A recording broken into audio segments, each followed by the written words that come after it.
He swings a line shot, base hit, right field. The Tigers win it. Here comes K-Line to score, and it's all over. Downward singles. The Tigers mob Don. K-Line has scored. The fans are streaming on the field, and the Tigers have won their first pennant since 1945. Let's listen to the bedlam here at Tiger Stadium.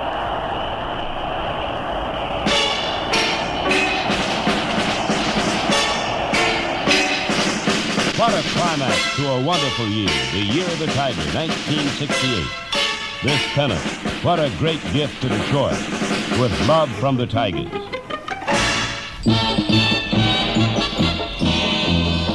Go get 'em, Tiger. Row. We're all behind our baseball team. Go get 'em, Tiger. World Series bound and picking up steam. Go get 'em, Tiger.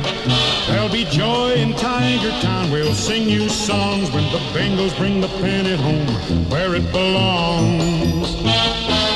We're all behind our baseball team. Go get 'em, Detroit Tigers. Go get 'em, Tigers. The year before, troubled Detroiters had too many other problems to be caught up in the four-team fight for the pennant.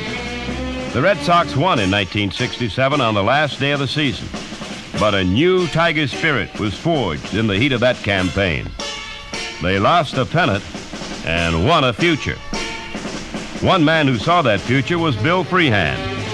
Here's what he said at Lakeland during spring training of 1968. Bill, can the Tigers do it this year? Well, Ernie, I'll tell you what, I'm convinced that we can do it. We've got some real good talent. I think we gained something last year by virtue of the fact that we had a lot of young guys who went through an experience we'd never been through before. And I'll tell you what, if we can keep our guys free from injuries, we're going to win in 68. The year of the Tiger began unhappily.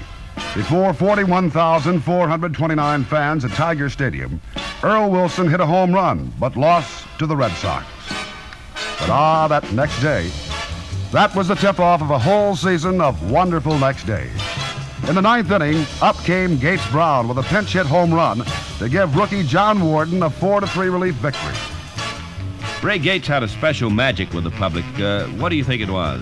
Well, I think that he transpired to them a quiet-spoken fellow, a humble-looking guy, but a powerful-looking fellow at the plate who produced. He represented the underdog. In the games that followed, there were two more Tiger victories for relief pitchers, one by Darrell Patterson, the other by Fred Lasher. And the Tigers kept on winning. 9 straight games they won, more than any other Tiger team had put together since 1949. They won a few the easy way, but only a few. They beat the White Sox in the 10th inning on Bill Freehand's single. They came from behind in the 9th on Jim Price's pinch single to tie the Indians, and won it in the 10th on Willie Horton's home run. They took 3 more victories at Chicago, first sinking the White Sox with 3 runs in the 10th inning, then sweeping a doubleheader on April 21st. It was a date to remember. The second of those doubleheader victories was Denny Mclean's first of the season. The year of the Tigers swept on in waves of triumph, in fantastic, thrill-packed last-minute victories. Up to the time they clinched the pennant, the Tigers had won 37 games in the 7th inning or beyond, 29 in their last time at bat.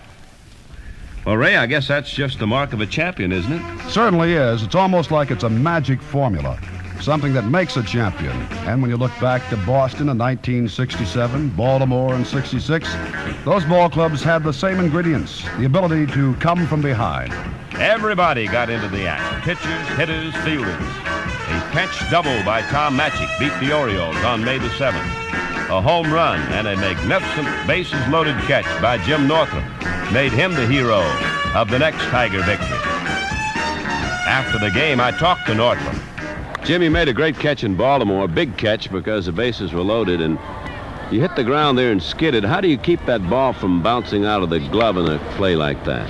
Well, I hit the ground with my shoulder, and I held the glove up off the ground. You Actually, you just dive and catch the ball, and if you get it in your glove, it usually stays in the web, the way the gloves are built now. Did you think you were going to get to that drive off the bat of Robinson? No, when he first hit it, I didn't figure I had a chance to even come close to it, and we just started running over there after it, and all of a sudden I dove at the ball, and I was just lucky enough to catch it. And Denny Mclean kept right on winning ball games. Al Kaline drove in 6 runs as the Tigers walloped the Senators 12-1 on May 10th. Another date to remember. With that put the Tigers back into the league lead, and nobody ever caught them. Mclean lost his first game of the year when the Orioles broke his 5-game winning streak on May 15th, but the Tigers then took 3 out of 4 from the Senators. Jim Northrup won the first with a 9th-inning grand slam homer. After the Tigers had lost the second, Gates Brown won the third with an 8th-inning pinch single. And history was made as the Tigers won the fourth. 1 out. Matthews on at first. 3-2 the count to Kaline, batting in the place of Gates Brown. Tigers out in front, 4-0. We're in the bottom of the 6th inning. Jones working for Washington on the mound. Stretches. Delivers. There goes the runner. Fly ball to deep left. And that one you can kiss goodbye.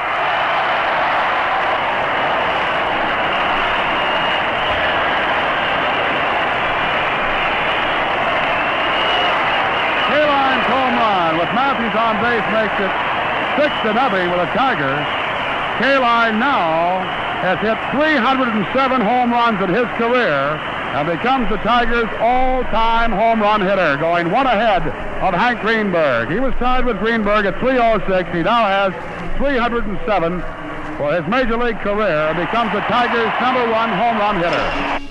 The next day, the Tigers beat the Twins on a 10th-inning error. But first,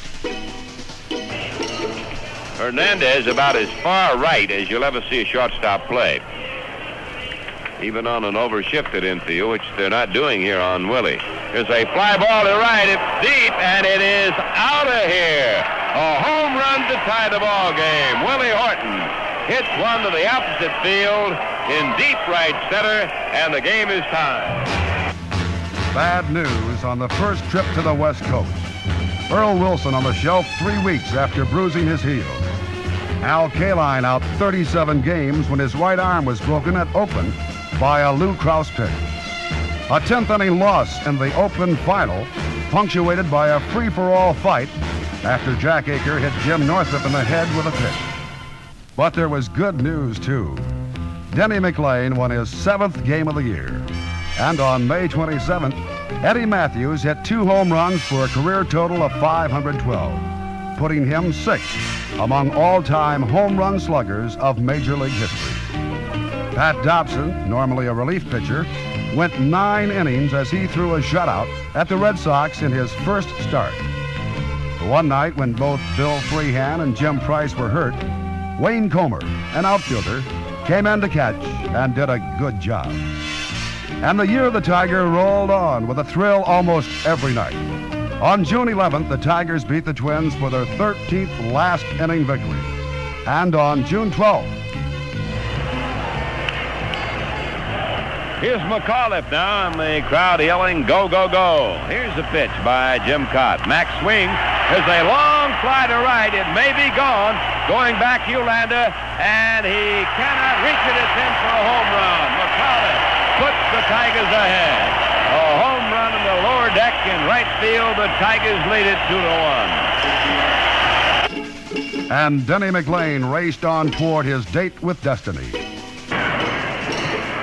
and a miss on a curve. 1 ball, 2 strikes. Clark leaning and waiting. Here it comes. A swing and a miss. The game's over. The Tigers sweep the series as they win the final one here under sunny skies and behind the great pitching of Denny Mclean. In the 9th inning, Minnesota, no runs, no hits, no errors, and nobody left. The final score, Detroit 3, Minnesota 1. Those late inning victories, one of the most thrilling, came on June the 14th at Chicago. As Bob Cootie delivers the word, long fly to left field. Going back is Ward by the fence. That ball is gone. Home run. Long work. This is the seat, the lower deck of left 20 feet fair as they jumped on that first pitch. And that puts the Tigers down in front now, 6-5 here in the top of the 14th inning. Mickey Stanley was as great with his glove as with his bat. Swing, and there's a drive to deep right center. Stanley going after it and dives and makes a great catch. A fabulous catch by Stanley. Aparicio going back to first base. He's doubled off. The play went Stanley to Dick McAuliffe to Bill Freehan on a sensational catch by Mickey Stanley. Mickey, on that great catch in Chicago, how did you get such a good jump on the ball? Well, Ernie, it was a time where I was in a slump with a bat, and when I am in a slump with a bat, I'm just a little bit better fielder, and I was on my toes and ready to go, and it was just one of the things where I got a real good jump, and I was lucky to catch the ball. I didn't think I was going to catch it. I skinned both elbows and both knees and tore my britches and sweatshirt, and Louis Aparicio was a runner, and we doubled him off at first. He was almost to third base. Mickey, generally, when you have a play like this, do you anticipate and move one way or the other depending on the batter? Well, I do. This is a day when Joe Sparman was pitching, and I followed the flight of the ball, and I think this was a breaking ball inside, and McGraw is more or less a pull hitter, and I think I cheated a half a step by following the pitch. And you know ahead of time what the pitch is going to be? No, I don't know what the pitch is going to be, but I follow the flight of the ball, and I can tell before the ball reaches a hitter whether or not it's going to be a breaking ball or a fastball, or whether or not the ball is going to be inside or outside. Manager Mayo Smith later said that, in his personal opinion, that was the outstanding fielding play of the season.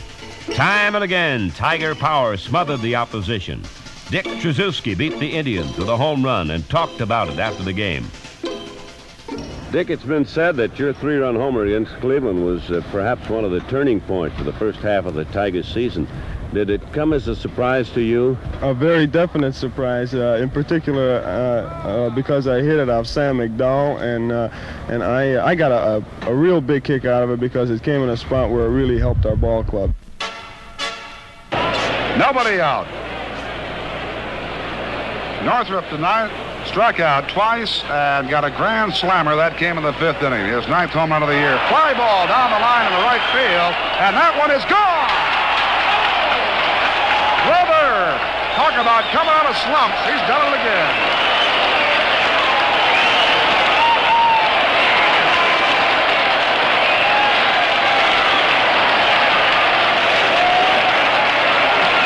Another grand slam home run by Northrup. The Tigers have rallied for three to pull within one run of the Yankees. Yanks 5, Detroit 4. Now Talbot getting his sign from Fernandez, and the right-hander winds and pitches. Swing, there's a long belt into center field. Robinson going back, way back. He can't get this one. It's past him to the fence. Here comes Stanley. He scores. Rounding third is Freehan. He scores. Willie Horton rounding third, and he holds up as the throw comes into Fernandez. It's a long triple for Willie, and the Tigers have the lead. 6-5 favor Detroit. Kaline returned to action in a new role, playing first base for the first time in his career on July 1st. And he had a big piece of the action as the Tigers won the first game. 2-2 to counter Al. Stanley at third base, nobody out. Angels have the infield pulled in. Brunette now pumps, delivers. Fastball, line to left, base hit. Stanley scores from third, and Kaline on with a single.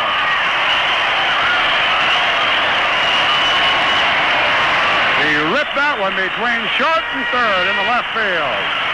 Tigers go out in front, 2-1. After the game, I asked Kaline how he liked first base. Oh, I think I'm going to like it quite a bit, Ernie. It's very interesting over there. I get a chance to talk to all the visiting players, the umpires, and I get a chance to find out what's really happening in the ball game. You know, I played so many years in the outfield, you just wonder what happens when everybody goes to the mound. And now I'm finally learning what they say and everything, and I think I'm going to really enjoy it. That set off a 4-game sweep over the Angels and a 5-game winning streak for the Tigers. The third victory was Denny McLean's 15th of the season, achieved with the help of home runs by Willie Horton, Norm Cash, and Dick Krzyzewski. Then came the real wild one on the 4th of July, where the Tigers belted out a 13-10 victory in a slugfest that saw them smash 6 home runs to tie a Major League record. Listen to some of the fireworks, including part of the Tigers' 9-run second inning. Swing, there's a long belt to right, a home run by Cash, and it hits the roof of the upper deck. It hit the roof over the third deck, a 2-run homer by Cash, and the Tigers have scored 8 times in this inning. Go get 'em, Tiger. There's a long belt to left, and that one's gone. The home run upstairs. Number 20 for Willie Horton. The Tigers now have scored 9 times in the second inning. We're all behind our baseball team. Go get 'em! Detroit Tigers! Go get 'em, Tigers! Full count pitch, served up to Jim. Fly ball hit the deep left field. Going back by the fence is Reichert. It's gone!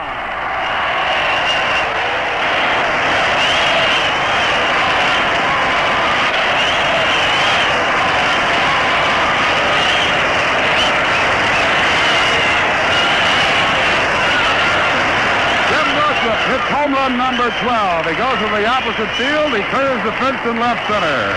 And he picks up an RBI. That gives him 50 for the season. I'll just say one thing about Jim. He is not choosy where he gets the 4-baggers. He'll go to right, he'll go to left. Fly ball from Norm Cash. It's deep. That ball may be gone. Kirkpatrick by the fence. It's upstairs. Home run.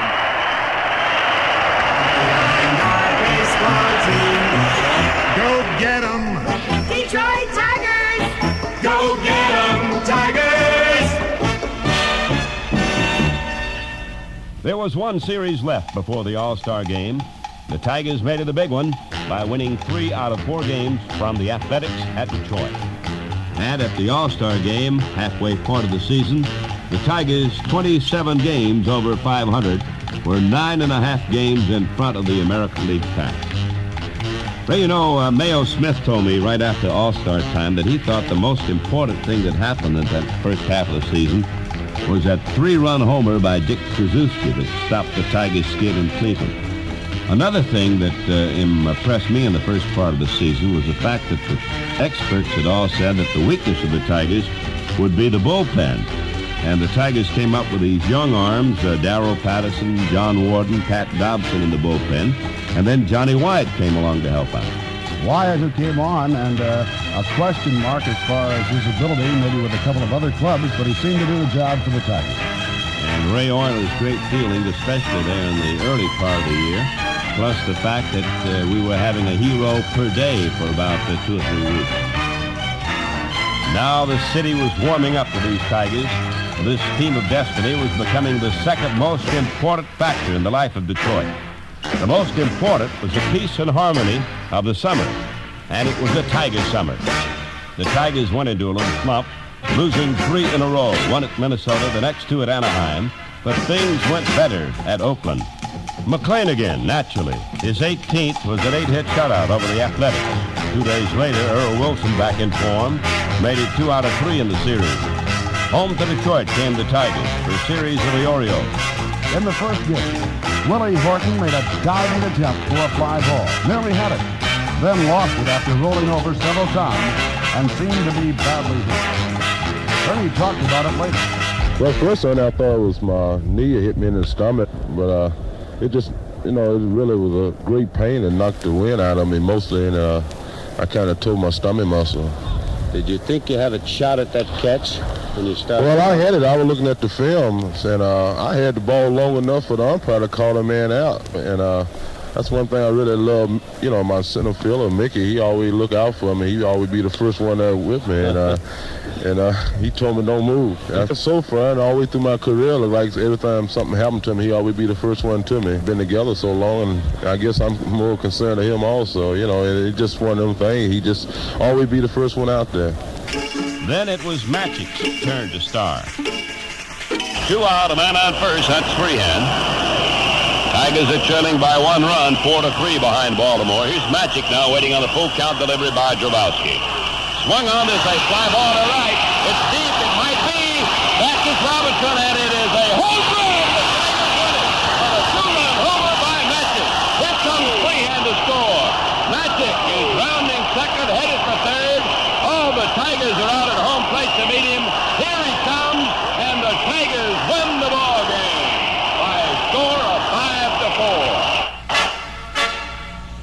5-4. Tom, when the home run went in there and you realized it was a home run, were you too excited to know that it won the game, or did you realize that? No, I knew we won the game when I knew the home run was gone, Ernie. I just got some kind of great feeling. All I could think of was that it put us really 2 more games ahead of Baltimore.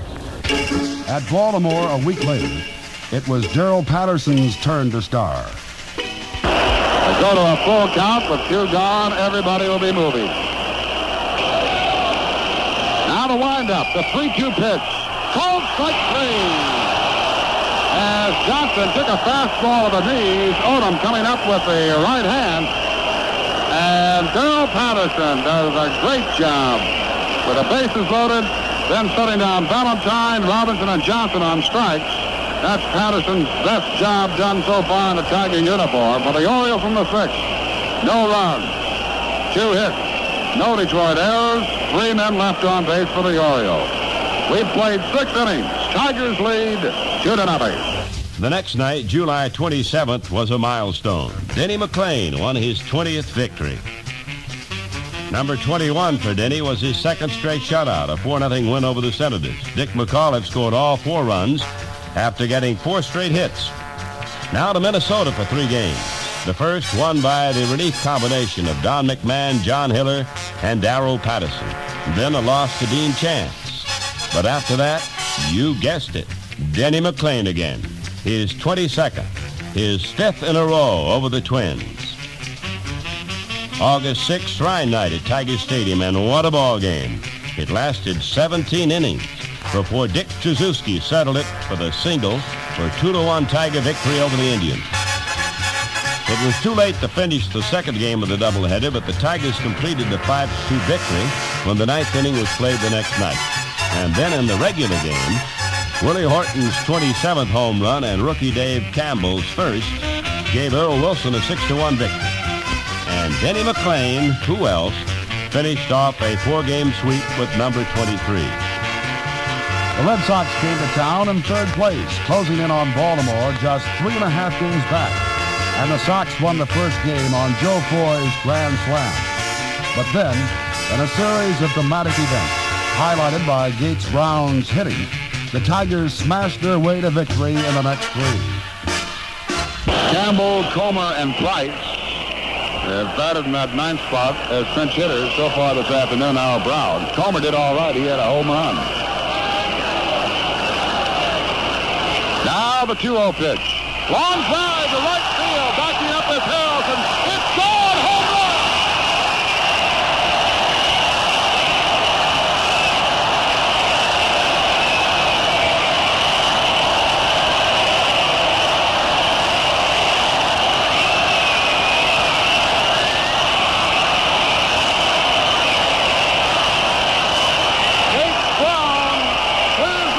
Downstairs in right field, a home run. His 3rd of the year. To win the ball game for the Tigers, 5-4 in 14 innings. Strike 2 count on Mickey. Here it comes. He taps one over the mound. Back into center field for a base hit. Freehand rounding 3rd. He's coming home. McAuliffe goes to 3rd. Another run in for the Tigers. 5-4 the score. And these Tigers just won't quit. They've got a man at 1st and 3rd and 1 out. And that man at 3rd is the tying run.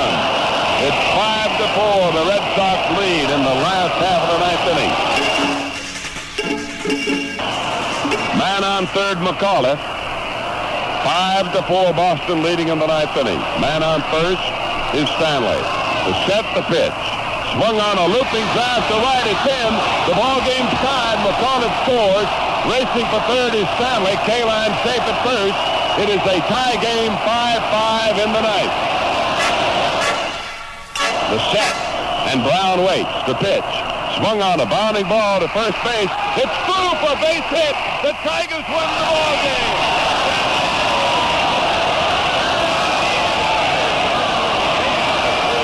And the Tigers stream out of the dugout. Bob Gates, Brown, and this crowd is going berserk as the Tigers win the doubleheader, getting the second game with a rally of 4 runs in the ninth inning to win it by a score of 6-5. And what a mad mob this is at Tiger Stadium tonight.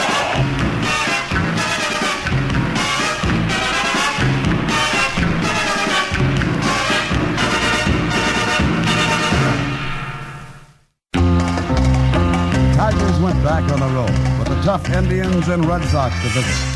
The Tribe restless in 4th place. And Denny Mclean opened a 3-game series at Cleveland with his 24th victory. After a loss to Sonny Siebert, the Tigers made it 2 out of 3 as Mickey Lolich relieved Joe Sparma for a 3-0 shutout victory. 2 down, a man on second, and the Tiger outfielder Al Kaline stepping in. Game is scoreless. It's the 3rd inning. Big series for the Tigers, perhaps even bigger for the Red Sox. Here's the set on the mound by Lundberg. He delivers. Here's a long belt to left. It will be a home run for Kaline, and the Tigers lead 2-0. Al hits one in the screen. Number 7 for Kaline.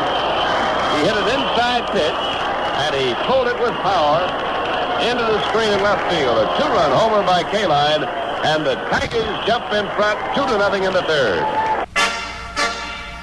Denny Mclean went on to pitch his 25th victory and 6th shutout of the year. The next day's game was a thriller. Now the 1-0 pitch. Long drive to left field. Could be trouble for Boston. It's gone. Home run.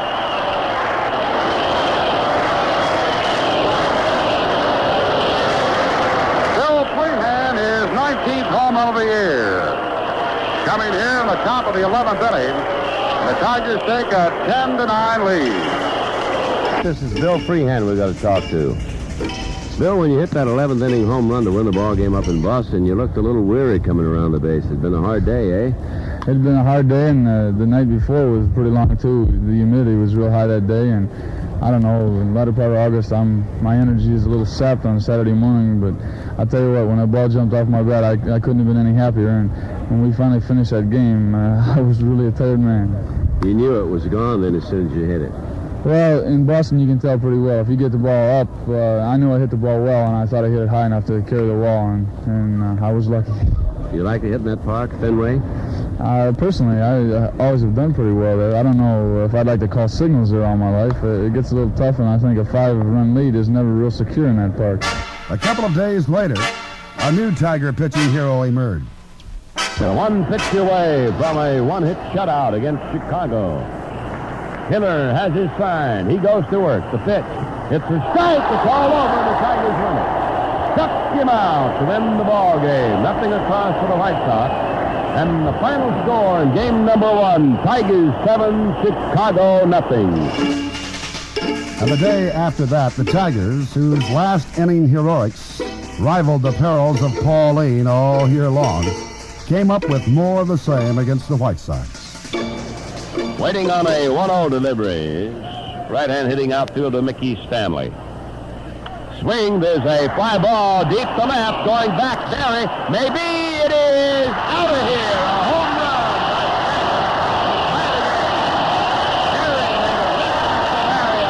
Just over his glove in the first World Series, and the game is tied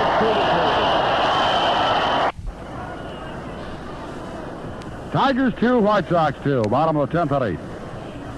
The next pitch to Price is hit to deep left field. Might be, could be, it's gone!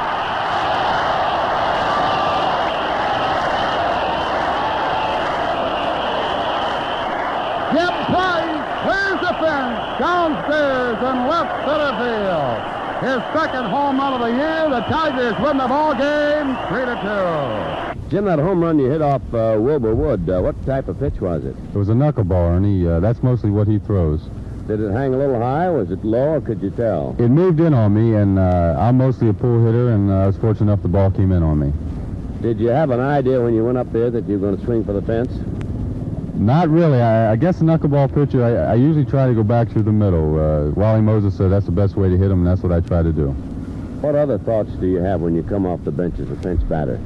Well, this year I've had the good fortune to come up with a couple timely base hits, and it's an amazing thing. Before I go up to hit, I'm not really nervous, but after I hit, I'm shaking like a leaf. It's funny. How about when you're rounding the bases and that big mob's waiting for you at the plate? I tell you, when that happened that night, I couldn't believe it. I thought I was dreaming. I woke up in the middle of the night, and I had a dream, and it was just hard to comprehend. When I finally got to home plate, and some of the guys were there, and all the guys run out of the field, I said, this is true. You didn't get hurt in that mob, did you? I got spiked a couple times, but I'll get spiked any time for that. But that didn't end the fireworks in the White Sox series. There were plenty more in the final game. 1-0 Tigers lead. They got that run in the opening inning. Man who scored is up there now, waiting on a 3-2 pitch from John. Watch out. That one just about hit him. I think Mac's a little perturbed. He's yelling out to Tommy John. Now he goes at him, and John tackles McCullough. Here comes Pete Ward in, Mickey Stanley. Salerno's there in the middle, and both dugouts empty, and the teams are going at it. Gates Brown is out there, and now the umpires are trying to separate the combatants here, and I think the situation has been stilled. John, I believe, has hurt his arm. The fight with Tommy John cost Dick McCullough a $250 fine and a 5-day suspension. McCullough's loss was the first of a series of minor disasters for the Tigers. For with McCullough on the bench, they went to New York and dropped 4 straight games, their longest losing streak of the season. Everything went wrong in the sweltering August heat of Yankee Stadium. Earl Wilson was knocked cold by a line drive as the Yankees won the first game of a twilight doubleheader 2-1. Then the Tigers were forced to a 19-inning 3-3 standoff in the second game. It had to be called because of the curfew. The Yankees were on their way with a long winning streak, the hottest team in the league. But there was even more trouble to come, plenty of it. Denny Mclean, who hadn't suffered 2 straight defeats all year, finally lost his second in a row on Saturday. And on Sunday, the Tigers dropped both ends of a doubleheader, each one by 1 run. They got out of New York wishing they had never seen the place, then considered themselves lucky to split a 2-game series with the White Sox.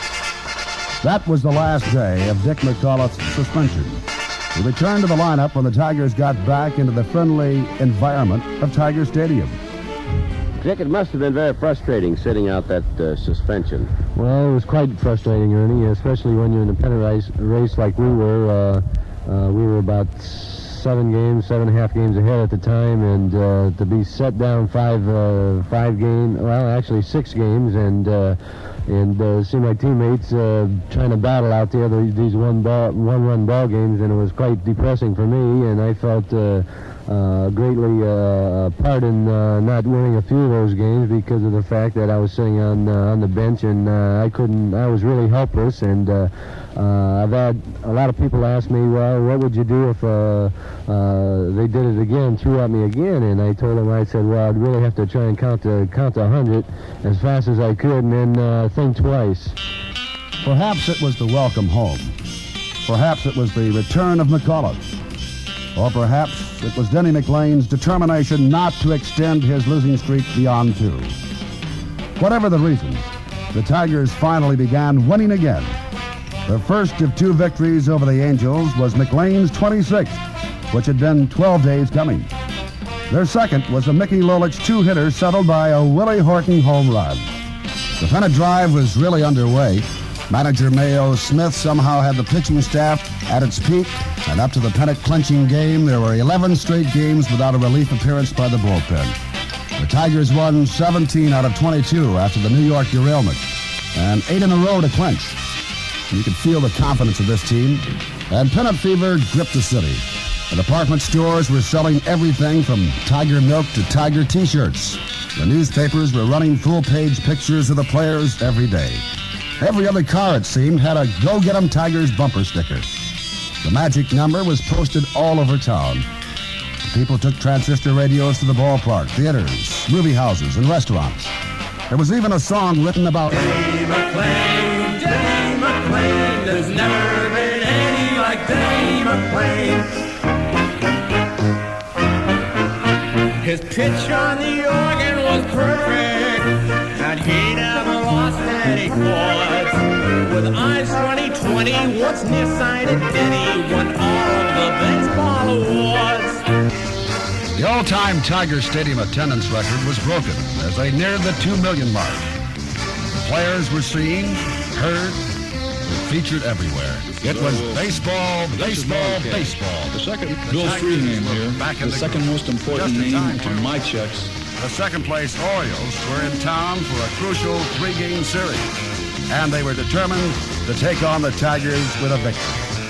This was a series that finished the Orioles as a serious threat. Oh, they were technically still in the race after that, but not really. For while nearly 125,000 fans went mad in the 3 days between August 30th and September 1st, the Tigers took 2 out of 3 to show the baseball world they weren't about to fold in the clutch. Earl Wilson was the pitching and batting hero of the first game at Baltimore. Besides hurling a 4-hitter for a 9-1 victory, well, let the story tell itself. Swings is a long one, deep left. It may be. It's gone. A 3-run homer by Wilson. Earl Wilson hits one in the left field seats. A big, long, high fly ball, and the Tigers lead 3-0. And scoring in front of Earl were Bill Freehan and Tommy Magic. That was the 31st home run of Wilson's career, putting him within sight of Wes Farrell's all-time career record for pitching. The Orioles squared the series in the second game, but the third was the one that sent them reeling. The man who pitched it, Mclean, of course. With Denny McClain, it almost became not whether he would win, but how he would win. He did it with his bat, 3 hits in Anaheim. His team would come from behind, and with his inborn sense of drama, the maestro even did it with his glove. And this even had the Baltimore announcer cheering.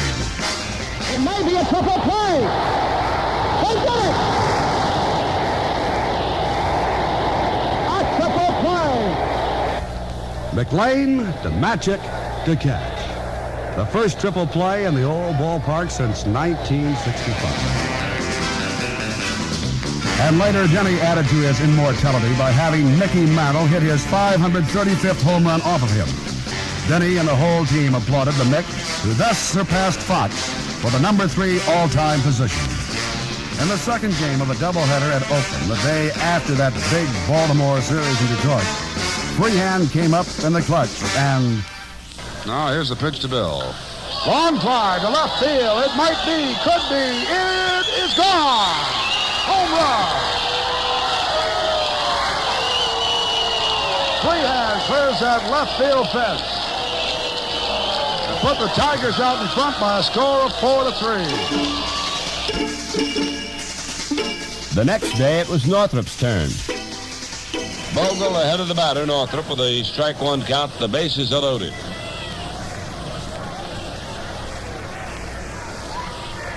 He swings a bounding ball right field. Suzuki scores. McCauley frowning third. He's coming home. The throw to the plate, not in time. He scores. And on to third goes Stanley, on to second goes Northrop, and the Tigers take the lead again, 4-3 on a single by Jim Northrop with the bases loaded. back to Detroit to entertain the Twins, and man on third, man on second, and nobody out. Cott sets and pitches, and Willie swings a long fly ball to left. Maybe it's gone. A home run for Willie.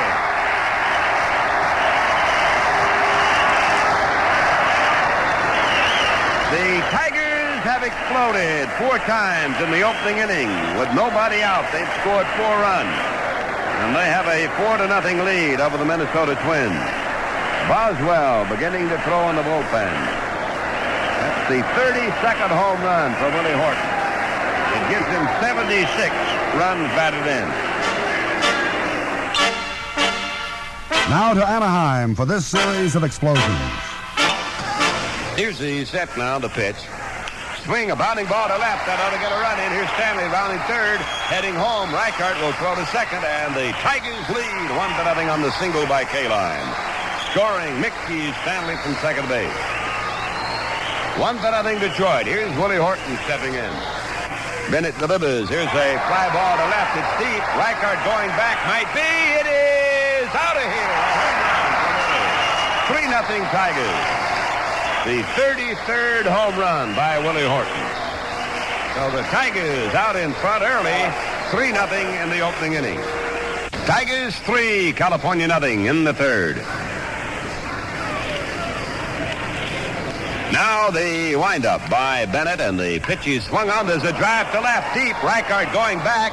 It is out of here, just over the fence and into the bullpen. Mickey Stanley hits home run number 11, and the Tigers now lead 4-0.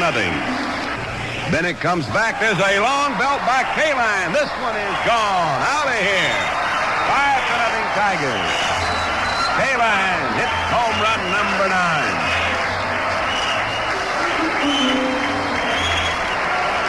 Now rounding third and headed for home, and Willie Horton is right there to greet him.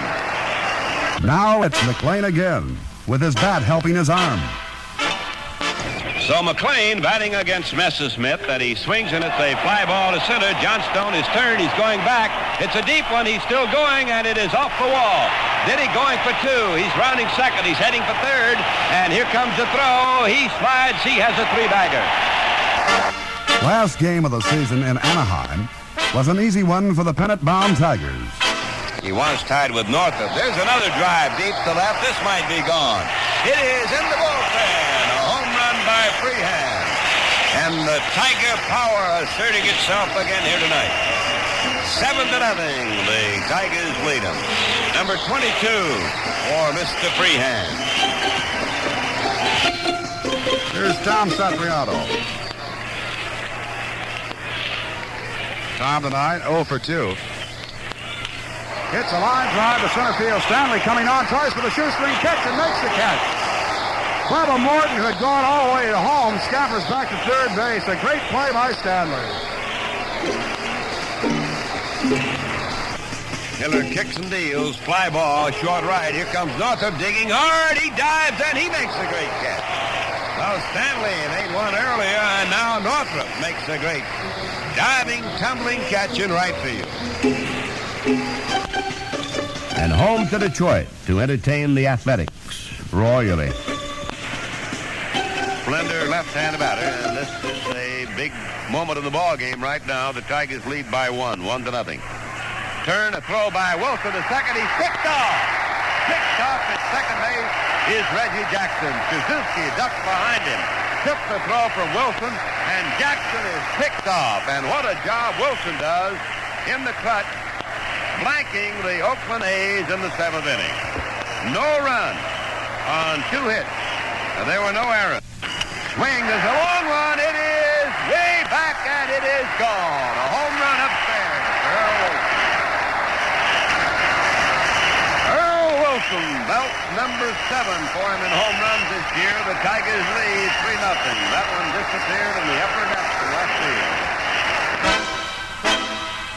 And now with the whole country watching, the Athletics providing the opposition and a full house at Tiger Stadium to lend encouragement. Denny McLean's big bid for immortality. Everyone was there. Julie Nixon and David Eisenhower, Sandy Koufax, and the last 30-game winner, Dizzy D. The Oakland A's lead the Tigers 4-3 in the 9th inning. McGee walking off the mound and rubbing up that ball, tossed out by umpire Hallett.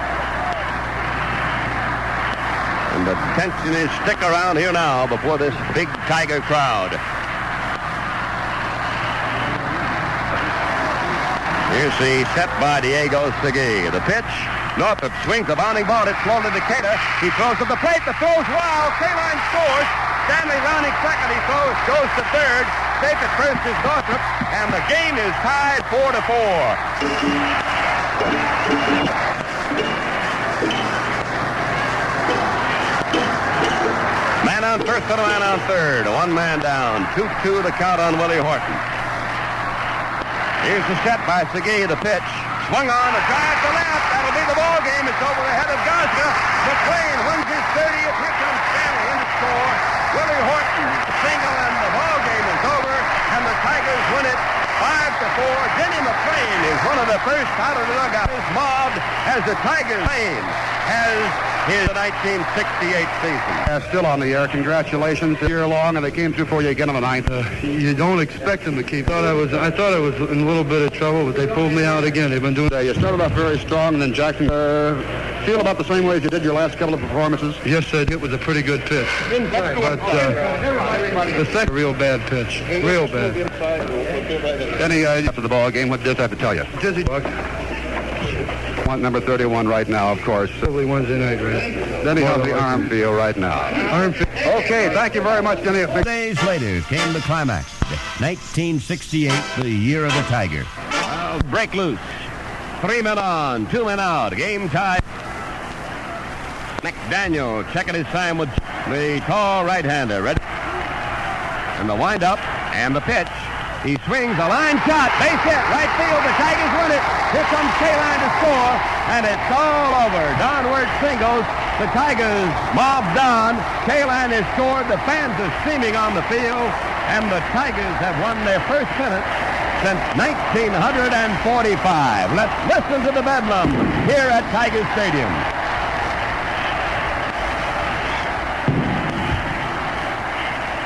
The Tigers are being mobbed as they go to their dugout. They'll hardly make it. Confetti in the air.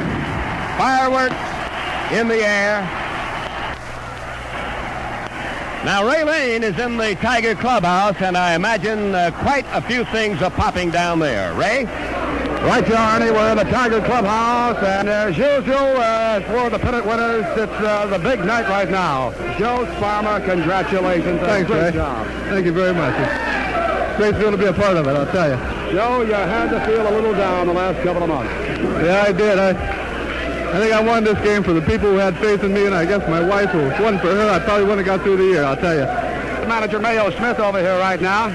A man that's been dunked by about 5 bottles of champagne. He is sopping wet. It ended up the way we wanted it to. We won it, even though we knew that Baltimore had lost. So it's a very happy day. And, of course, these guys they've played great all year. I'm happy first for them.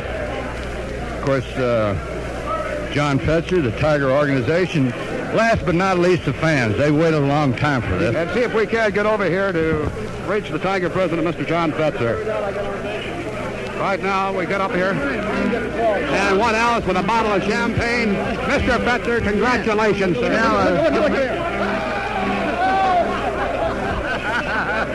Well, I'm not very good at giving play-by-play descriptions, Ray, but that was the finest toss of water I've ever seen tossed on Jim Campbell's ball head. And this is the greatest testimony I know to the greatest ball club in the world today. Mr. Fetzer, I want to say one thing. You have tried for the past 2 years to build yourself a pennant contender. You got it tonight. This is the climax of a long, long, cold winter night. But I tell you right now, it's warm indeed. Can you get Mr. Campbell for us over there? Mickey Lawley's trying to get Jim, who is... Jim, congratulations to you. Well, hell, we're real happy. I'll tell you, real happy is not the word for it, is it? You think we've been so close for a few days, but when it comes at... you think, well, you won't get excited, but by golly, it's just wonderful. Jim, you've had a hero in about every ball game this year. There's really no one hero in this club. They're a great bunch of kids, and I think they're just great. This has to certainly pay off for all the hours and days and months of hard work trying to build up a years. Okay, you look great with that soap on you, Jim. That was great. Jim Campbell, general manager and vice president of the Detroit Tigers. Hey, Mickey Lawley, say we can't get the old left-hander over here, Mickey. Hey, buddy, it must be a pretty good feeling. I don't know what to say. I mean, training, and here we are, and we're the happiest people. That feeling, I think it was very prevalent in spring training. It was sort of a silent, like, dedication. You knew you could do it. Training, I mean, how did we feel after last year when we come so close and miss? And we said, well, more experience, and I think we experienced last year, and I think there's a few years in Detroit. Mickey, you've had that in-and-out season, at least the first 3 months of the season. Well, you know Mickey Lolich. You're always real glad I could do it. Mickey, you've done the season, and thank you. And was the spirit of 19 of the Tigers, the spirit and harmony, brought about by a baseball team in 23 years.